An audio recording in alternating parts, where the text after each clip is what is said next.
semestres cancelados, situação financeira. Vocês observam aqui que aqui a gente está falando de muitas informações o diretor quer fazer uma análise dos últimos 3 anos. Então, é um volume grande de dados. E aí vai usar, então, o OLAP. Então, aqui fica bem claro. Se a gente vai fazer apenas uma inserção, uma alteração pequena, é o LTP. E se for fazer uma grande consulta, uma análise de dados, é o OLAP. O grande número de dados e a modelagem de dados do banco de dados, ele pode levar à redundância, ocasionando futuros problemas. O que é redundância? É repetição, é você estar fazendo alguma coisa que já existe, né? Você fala alguma coisa e está claro aquilo, né? Então, o controle de redundância, repetição de um banco de dados é uma tarefa que deve ser realizada a partir da modelagem de dados. Aqui a gente tem um exemplo, né? Proibido o comércio ambulante de camelô sem autorização. É ambulante e é camelô. Para que você repetir a palavra? Isso é uma redundância que acontece no banco de dados. Então, aqui um pouco mais para frente, nós vamos observar o que é, como que é a repetição, a redundância, né? Inicialmente aqui a gente avalia em português o que era redundância, né? Então, uma análise dos atributos da entidade deve ser realizada para evitar redundância. Então, por exemplo, cidade, né? Se a gente for fazer um cadastro de uma cidade, um banco de dados de uma faculdade, vão ter vários lugares da informação que você vai ter cidade. Por exemplo, nascimento de um aluno. Que outro lugar que poderia ter cidade? Uma filial da faculdade também entra a cidade. Que mais entra a cidade? Os fornecedores daquela faculdade entra também a cidade. Então, por isso que é importante, ao invés de você ter a repetição de cidade em todos os atributos, você teria um único como cidade e aí ele faria um acesso sem você ter que repetir em todas as outras tabelas, né? Aqui ele traz para a gente um exemplo, né? Que a inconsistência em um banco de dados ocorre principalmente quando há redundância no nome de São Paulo. E ele é digitado em 3 entidades diferentes. Primeiro, São Paulo sem acento. Estão vendo aqui. Na segunda, São Paulo abreviado. E na terceira, São Paulo sem O. E ocorreu um erro de digitação. Os dados são da mesma cidade, porém de formas bem diferentes. Esse tipo de situação pode ser contornado ao criarmos uma entidade chamada cidade. E aí pronto, você não deixa ninguém digitar, ele vai buscar essa informação para preencher todas as tabelas que utilizam esse atributo, né? Uma forma, o SGBD, ele pode permitir a redundância controlada. Muitas vezes são necessárias a redundância. A gente também não pode ser rígido e não deixar falar, não é possível ter redundância. Então, em algumas situações específicas, até é permitido, né? Mas isso deve ser feito com o controle do analista e do projetista do banco de dados. Tem situações que são necessárias, né? A gente tem um exemplo aqui, que é uma redundância física, cópia física do banco de dados.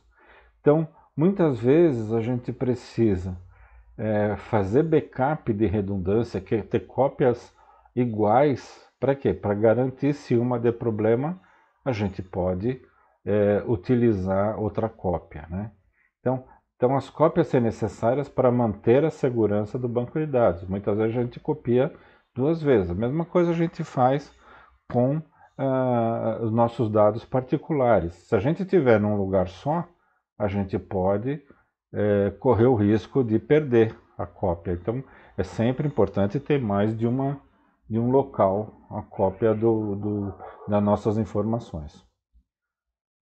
Em caso de falha, a cópia backup do banco de dados é realizada, né? Então, quer dizer, se você tinha lá uma mídia, vamos supor que você tem um seu banco de dados gravado num pendrive. Esse pendrive você anda com você perdeu, o que aconteceu?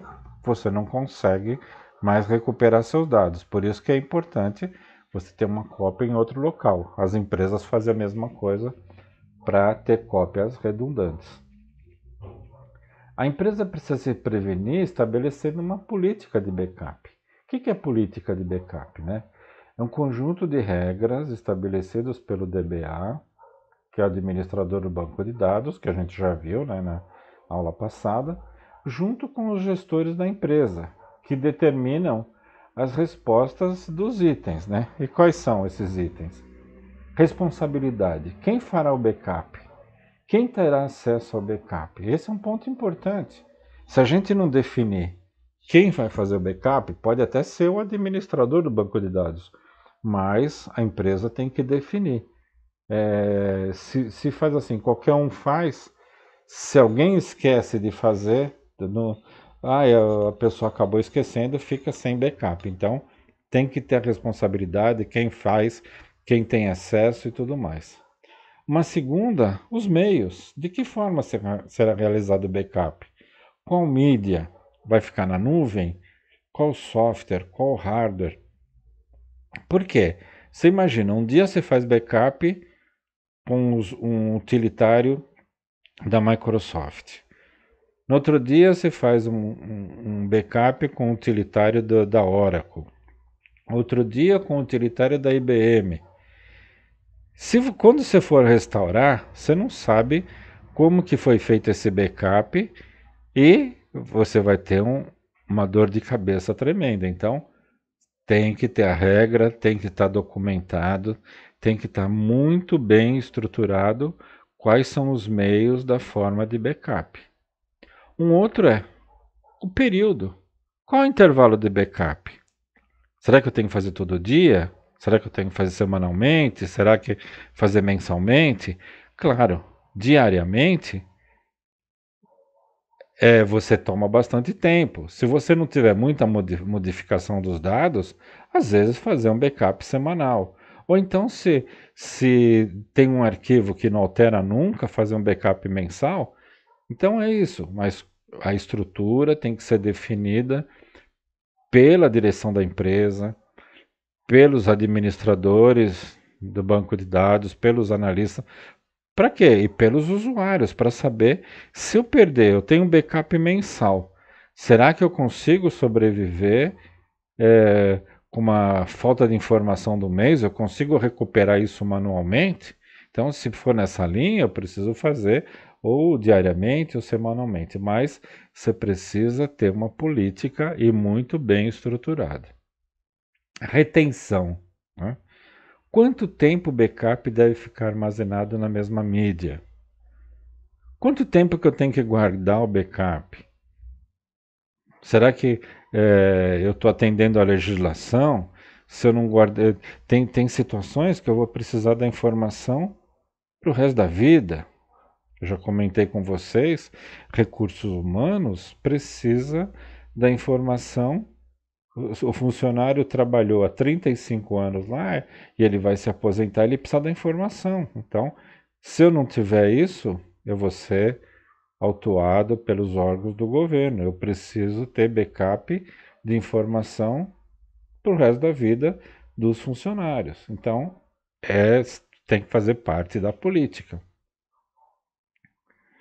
E aí, pelo que a gente vem falando nas nossas 3 aulas, o banco de dados é um bem muito precioso da empresa. Eu entendo que vocês concordam, né? Porque se você não tiver o banco de dados, todas as informações estão guardadas ali, né?